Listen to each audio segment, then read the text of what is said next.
इस quiz competition में जरूर हिस्सा लीजिए। साथियों, जब बात टोक्यो ओलंपिक्स की हो रही हो तो भला मिल्खा सिंह जी जैसे लेजेंडरी एथलीट को कौन भूल सकता है। कुछ दिन पहले ही कोरोना ने उन्हें हमसे छीन लिया। जब वे अस्पताल में थे तो मुझे उनसे बात करने का अवसर मिला था। बात करते हुए मैंने उनसे आग्रह किया था। मैंने कहा था कि आपने तो 1964 में टोक्यो ओलंपिक्स में भारत का प्रतिनिधित्व किया था, इसलिए इस बार जब हमारे खिलाड़ी ओलंपिक्स के लिए टोक्यो जा रहे हैं तो आपको हमारे एथलीट्स का मनोबल बढ़ाना है, उन्हें अपने संदेश से प्रेरित करना है। वो खेल को लेकर इतना समर्पित और भावुक थे कि बीमारी में भी उन्होंने तुरंत ही इसके लिए हामी भर दी। लेकिन दुर्भाग्य से नियति को कुछ और मंजूर था। मुझे आज भी याद है 2014 में वो सूरत आए थे। हम लोगों ने एक नाइट मैराथन का उद्घाटन किया था। उस समय उनसे जो गपशप हुई, खेलों के बारे में जो बात हुई, उससे मुझे भी बहुत प्रेरणा मिली थी। हम सब जानते हैं कि मिल्खा सिंह जी का पूरा परिवार स्पोर्ट्स को समर्पित रहा है, भारत का गौरव बढ़ाता रहा है। साथियों, जब टैलेंट, डेडिकेशन, डिटर्मिनेशन और स्पोर्ट्समैन स्पिरिट एक साथ मिलते हैं तब जाकर कोई चैंपियन बनता है। हमारे देश में तो अधिकांश खिलाड़ी छोटे छोटे शहरों, कस्बों, गांवों से निकल करके आते हैं। टोक्यो जा रहे ओलंपिक दल में भी कई ऐसे खिलाड़ी शामिल हैं जिनका जीवन बहुत प्रेरित करता है। हमारे प्रवीण जाधव जी के बारे में आप सुनेंगे तो आपको भी लगेगा कि कितने कठिन संघर्षों से गुजरते हुए प्रवीण जी यहाँ पहुंचे हैं। प्रवीण जाधव जी महाराष्ट्र के सातारा जिले के एक गांव के रहने वाले हैं। वो आर्चरी के बेहतरीन खिलाड़ी हैं। उनके माता पिता मजदूरी कर परिवार चलाते हैं और अब उनका बेटा अपना पहला ओलंपिक्स खेलने टोक्यो जा रहा है।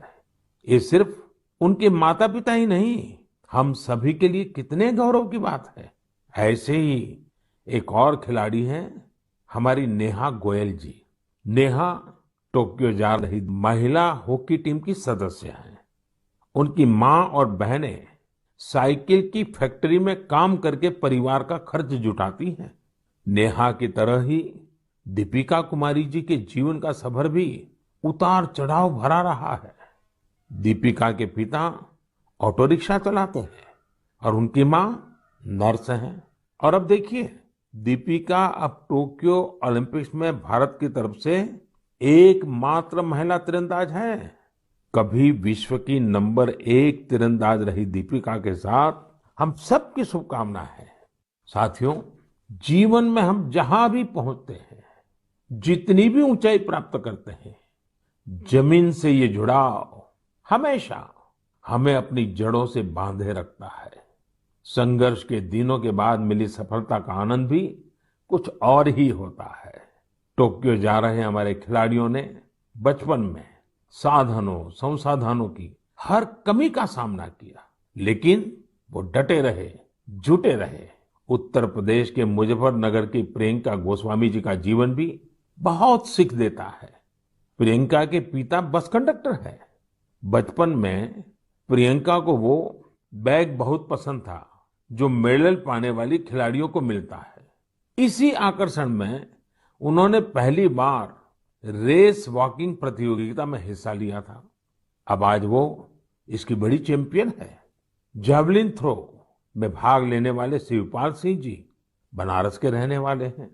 शिवपाल जी का तो पूरा परिवार ही इस खेल से जुड़ा हुआ है। इनके पिता, चाचा और भाई सभी भाला फेंकने में एक्सपर्ट हैं। परिवार की यही परंपरा उनके लिए टोक्यो ओलंपिक्स में काम आने वाली है। युवा प्रतिभाएं आगे आए, युवा सोच, युवा विचार सामने आए, युवा कलम नई ऊर्जा के साथ लेखन करे। मुझे ये देखकर बहुत अच्छा लगा कि बहुत ही कम समय में 2,500 से ज्यादा युवा इस काम को करने के लिए आगे आए हैं।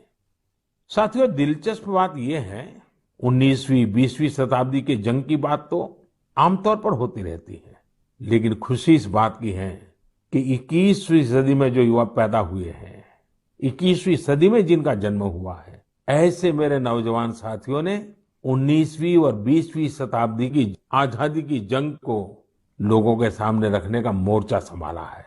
इन सभी लोगों ने माईगोव पर इसका पूरा ब्यौरा भेजा है। ये लोग हिंदी, इंग्लिश, तमिल, कन्नड़ा, बांग्ला, तेलुगु, मराठी, मलयालम, गुजराती ऐसी देश की अलग अलग भाषाओं में स्वाधीनता संग्राम पर लिखेंगे। कोई स्वाधीनता संग्राम से जुड़े रहे अपने आसपास के स्थानों की जानकारी जुटा रहा है, तो कोई आदिवासी स्वाधीनता सेनानियों पर किताब लिख रहा है। एक अच्छी शुरुआत है। मेरा आप सभी से अनुरोध है कि अमृत महोत्सव से जैसे भी जुड़ सकते हैं, जरूर जुड़ें। ये हमारा सौभाग्य है कि हम आजादी के 75 वर्ष के पर्व का साक्षी बन रहे हैं। इसलिए अगली बार जब हम मन की बात में मिलेंगे, तो अमृत महोत्सव की और तैयारियों पर भी बात करेंगे। आप सब स्वस्थ रहिए, कोरोना से जुड़े नियमों का पालन करते हुए आगे बढ़िए। अपने नए नए प्रयासों से देश को ऐसे ही गति देते रहिए। इन्हीं शुभकामनाओं के साथ बहुत बहुत धन्यवाद।